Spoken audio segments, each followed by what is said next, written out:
বন্ধুরা, আমরা চলে এসেছি আমাদের ইতিহাসের মাধ্যমিক দশম শ্রেণীর সাজেশন পত্র নিয়ে। তোমরা অনেকেই কমেন্ট করছিলে ইতিহাসের সাজেশন বিষয়ে। তো আমি আজকে সেকেন্ড চ্যাপ্টার সংস্কার বৈশিষ্ট্য পর্যালোচনা অর্থাৎ দশম শ্রেণীর ইতিহাসের দ্বিতীয় অধ্যায়ে বেশ কিছু সাজেশন তুলে ধরব। আশা করছি তোমরা এগুলোর থেকে অনেক কোশ্চেনই কমন পাবে।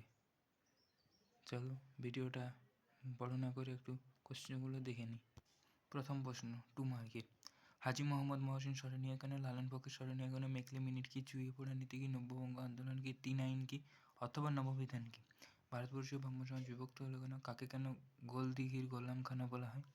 সতীদাহ প্রথা কি? মধুসূদন গুপ্ত স্মরণীয় কেন? শ্রীরামপুত্রই কারা? ফোর্ট উইলিয়াম কলেজ আর এসআইটি সোসাইটি যে কোনো একটা উদ্দেশ্য লেখো বা কী উদ্দেশ্যে প্রতিষ্ঠা করে এরকম অবস্থায়। এবার 4 মার্কের। টিকা লেখো। হুতুম পেঁচা নকশা অথবা নীলদর্পণ নাটক এর গুরুত্ব আসতে পারে। লর্ড মেকলে কি এদেশে পাশ্চাত্য শিক্ষার প্রবর্তক বলা যায় কি? উডের প্রতিবেদন। টিকা লেখো। অথবা কলকাতা মেডিকেল কলেজ। পাশ্চাত্য শিক্ষা বিস্তার রাজা রাধাকান্ত দেবের ভূমিকা লেখো।